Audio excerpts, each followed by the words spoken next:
Ang hangin ay malamig sa umagang iyon, at ang ulap ay tila bumaba upang sumabay sa usok ng nilulutong kamote ni Aling Sayoning sa gilid ng kalsada. Bitbit ni Anderson ang dalawang bayong ng gulay mula sa kanilang maliit na sakahan sa tabi ng gubat. Sanay na siyang maglakad ng malayo mula sa palayan, papuntang palengke, at pabalik muli. Ngunit sa araw na ito, may kung anong hindi mapakali sa kanyang dibdib. Habang binabaybay niya ang masukal na daan sa likod ng lumang kapilya, may narinig siyang malalim na ungol. Tumigil siya. Nakayapak siyang sumilip sa likod ng punong mangga, at mula roon ay tanaw niya ang mataas na pader ng mansyon ni Mayor Ron Ato, isang estrukturang tila hindi bagay sa isang maliit na bayang tulad ng San Roque. Sa hindi kalayuan, isang lalaking may baril ang bumaba mula sa itim na SUV at binuksan ang isang malaking kahon. Mula sa loob ay narinig ni Anderson ang tunog ng huni ngunit hindi tao. Parang isda na umiiyak. Parang tinig ng nilalang na nawawala sa mundo ng dagat. Sa gulat niya, mula sa loob ng kahon ay lumitaw ang nilalang na kalahating tao, kalahating isda. Hindi ito ang sirenang gaya ng mga kwento ng matatanda. Ang kanyang mukha ay matapang, hindi kaakit-akit. Pango ang ilong, matutulis ang ngipin, at wala itong tenga. Ngunit sa mga mata nito, may pagkahabag, may pangungusap, may paghingi ng saklolo. Napaatras si Anderson, hindi sa takot kundi sa gulat. Nang lumingon siya, may lumang matandang babae sa likod niya, si Lola Dolching, ang pinakamatandang taga San Roque. Nakatitig ito sa mansyon. Pag may kinuha kang hindi sayo, babawi ang dagat, bulong ng matanda. At kapag bumawi yan, pati ang walang kasalanan, damay. Hindi agad nakakibo si Anderson. Ang mga salitang binitawan ni Lola Dolching ay tila may bigat na higit pa sa hangin ng umagang iyon. Ang matanda, sa kabila ng katandaan at uugod-yugod na katawan, ay may mga matang tila nakakita na ng higit pa sa dapat. Lola, ano pong ibig ninyong sabihin? Tanong ni Anderson. Hindi sumagot agad si Lola Dolching. Sa halip, tinapik niya ang balikat ng binata at inakay ito palayo sa pader ng mansyon. Doon sa ilalim ng punong balete, nagsimulang magkwento ang matanda. Matagal na, bago pa man naging alkalde si Ron Ato, may kasunduan ang mga ninuno natin sa mga nilalang ng dagat. Hindi sila basta nagpapakita, pero kapag sinaktan mo sila, kapag banihag mo sila, may kabayaran. Tahimik na nakikinig si Anderson, habang ang kanyang mga mata ay hindi mapakali, paulit-ulit na bumabalik sa nakita kanina. Hindi yan unang pagkakataon, dagdag ni Lola Dolching. May ilang mangingisda noon na sinubukang hulihin ang mga sirena. Nawala sila. Ang iba, natagpuan na lamang nawala ng ulo o di kaya'y natuyot na parang bato. Hindi sila nagpapatawad. Nang gabing iyon, hindi mapakali si Anderson. Paulit-ulit sa kanyang isipan ang imahe ng nilalang sa kahon. Para itong isdang nawalan ng tubig. Hindi ito halimaw. Isa itong nilalang na nangangailangan ng tulong. Sa kalaliman ng gabi, pinuntahan niya ang kanyang kaibigang si Gerald, isang mananadyak ng niyog na bihasa sa pag-akyat at paglusot sa mga pasikot-sikot ng bayan. Kilala si Gerald bilang magulo pero maaasahan. Gerald, may nakita ako kanina, may sirena si Mayor Ron Ato. Banihag niya. Napataas ang kilay ni Gerald, pero hindi tumawa o nagbiro. Sigurado ka? Oo. At kailangan natin siyang tulungan. Hindi natin alam kung anong pwedeng mangyari sa bayan kung hindi siya makakabalik sa dagat. Tahimik si Gerald sandali. Pagkatapos ay ngumiti. Sige, magplano na tayo. Pasukin natin ang mansyon. Makalipas ang 3 gabi, handa na ang plano. Si Gerald, sa kanyang kasanayan sa pag-akyat ng mga puno at paglusot sa mga eskinita, ang inatasan ni Anderson na magsagawa ng pagmamanman sa mansyon ni Mayor Ron Ato. May dala itong lumang binocular at isang lumang cellphone na may kamera. Kailangan nating malaman kung saan ikinukulong ang sirena, sabi ni Anderson habang nagguguhit ng mapa sa lupa gamit ang patpat. Malamang nasa likod ng bahay, malapit sa dating fish pond. May parang kulungan doon, tugon ni Gerald. Kinagabihan, tahimik silang gumalaw sa likod ng mansyon. May bakod na bakal, may mga gwardyang armado. Ngunit sa isang parte ng bakod ay may maliit na siwang kung saan nakalusot si Gerald habang si Anderson ay nanatiling tagabantay. Pagkalipas ng 30 minuto, bumalik si Gerald, hingal, pawis, nanginginig. Nakita ko siya, Andy, yung sirena. Buhay pa. Pero parang unti-unti nang namamatay. Kinulong nila sa isang malaking tangke na parang aquarium. Wala man lang tubig na dagat, tubig poso lang. Nanlumo si Anderson. Hindi na siya nag-atubili. Gawin na natin. Bukas ng gabi. Sagipin natin siya. Ang dilim ng gabi ang naging kakampi nila. Bitbit ang 2 bote ng langis, isang kutsilyo, lubad, at isang sako, pumasok sina Anderson at Gerald sa siwang ng bakod. Tahimik silang kumilos, tulad ng mga maltong walang ingay. Pagdating nila sa likod na bahagi ng mansyon, napansin nila ang malaking tangke na tila sinadyang ikubli sa mga mata ng karaniwang tao. Sa loob nito, ang sirena, nakaalalay sa isang sanga, halos hindi na gumagalaw. Ang balat nito ay tuyot, at ang mga matay walang kinang. Nilapitan ito ni Anderson. Dahan-dahang inilubog ang kamay sa tubig. Hindi ka na namin pababayaan, bulong niya. Sa isang mabilis na kilos, binasag ni Gerald ang padlock gamit ang isang lumang martilyo na dala mula sa kanyang bahay. Inilagay nila ang sirena sa loob ng sako na may butas sa gilid para makahinga. Ngunit sa kanilang paglabas, isang ilaw ang biglang sumalubong sa kanila, isang gwardya. Hoy! Anong ginagawa niyo dito? Walang tanong-tanong, tumakbo silang dalawa. Binuhat ni Anderson ang sako habang si Gerald ay pumukpok ng bote ng langis sa mukha ng gwardya.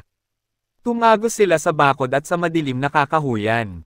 Ilang oras silang naglakad patungong baybayin. Pagdating nila sa dagat, hinailan nila ang sako at binuksan. Umungol ang sirena, mahina, tila nahihirapan. Dahan-dahan itong gumapang sa buhanginan, at sa unang dampi ng dagat sa kanyang balat, lumakas ang sigaw nito, isang tila alingaw-ngaw na malalim, matinis, parang panawagan.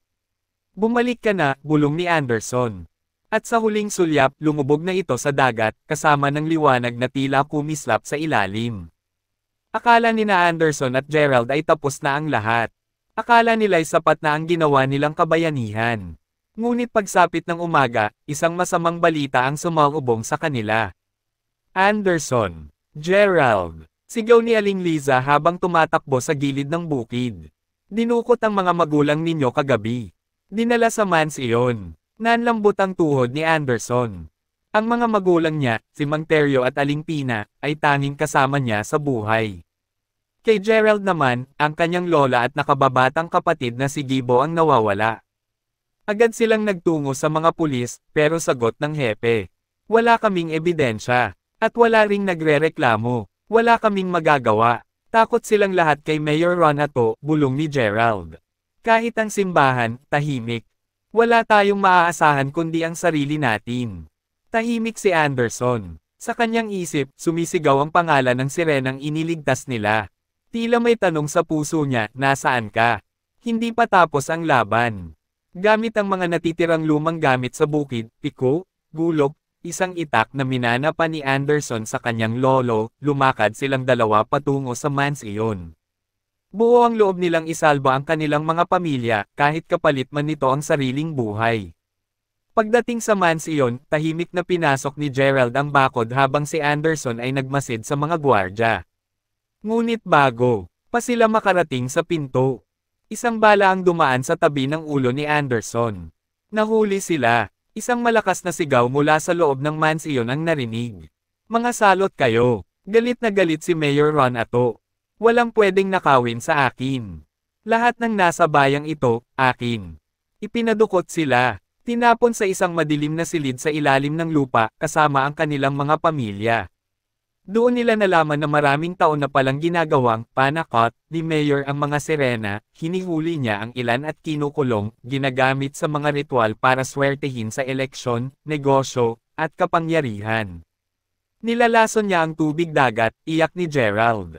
Kaya nagagalit ang dagat. Habang sila'y nakakulong, isang malalim na ugong ang narinig mula sa labas. Nag-uunahan ang mga yapot ng mga gwardya. Sigaw 1. Kalabog. Pagkawasak ng mga pader, at sa kanila narinig, ang mga tinig. Tinig na hindi tao. Sa isang iglap bumukas ang pinto ng silid na kinasadlakan nila. Isang nilalang ang pumasok, isang sirena. Hindi na ito ang kanilang iniligtas, isa itong panibago. Matapang ang mukha, wala ring tenga, pango, matutulis ang ngipin. Ngunit ito ay may paa. Kami ang mga kapatid niya, sabi ng sirena sa isang tinig na direkta sa kanilang isipan. Narinig namin ang panawagan. Isa-isang sumunod pa ang iba, 6, 7, 8 nilalang na tulad niya. Mga sirenang may kakayahang maglakad sa lupa. Halina, ililigtas namin kayo, at kukunin namin ang nararapat na parusahan. Sa ilalim ng mahina at kumikislap na ilaw ng pagkawasak, lumakad ang mga sirena, tahimik, matatag, mabagsik. Ang kanilang balat ay parang kumikinang kapag natatamaan ng liwanag, at ang kanilang mga matay kulay abo na parang ulap na may galit ng bagyo. Isa sa kanila, ang pinuno, lumapit kay Anderson. Ang kaligtasan mo ay kabayaran ng kabutihang ibinigay mo sa aming kapatid. Ngunit ang hustisya ay hindi natatapos sa pagliligtas.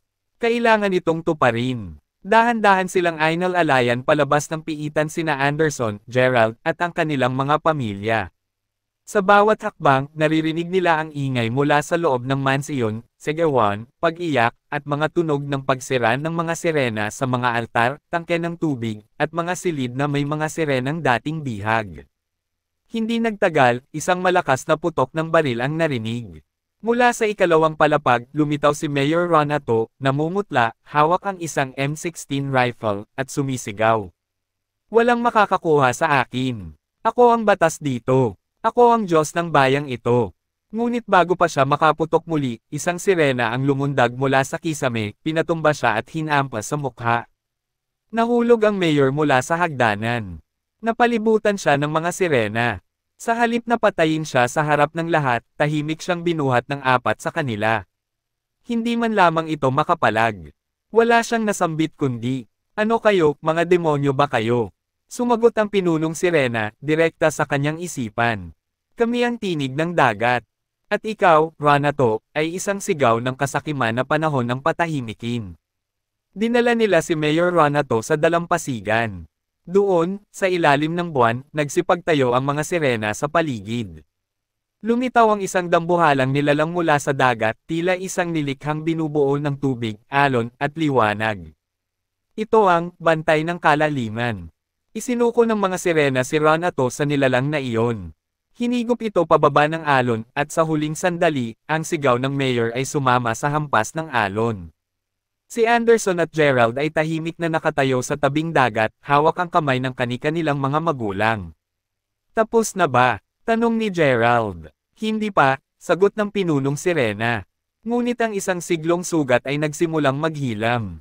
Kinabukasan, nagimbal ang buong bayan. Wala na si Mayor Ronato. Nawasak ang mansiyon. Wala ni isang gwardyang naiwan. At sa gitna ng bayan, isang liham ang iniwang nakasulat sa batong. May lumang ukit ng isda. Ang dagat ay hindi pag-aari ng sinuman. Sa oras na ito'y alipinin, lahat ay sisingilan. Maraming taon ang lumipas. Si Anderson ay naging tagapangalaga ng dalampasigan. Gumawa siya ng maliit na dambana sa baybayin, hindi para sambahin ang mga sirena, kundi bilang paalala na ang dagat ay may puso, damdamin, at hustisya. Si Gerald ay naging guro, nagtuturo ng kasaysayan at alamat. At tuwing gabi ng kabilugan ng buwan, sinasabi ng mga matatanda na may mga aninong lumilitaw sa buhanginan, mga nilalang na may matapang na mukha, pango, matutulis ang ngipin, ngunit mga tagapagtanggol ng kalikasan.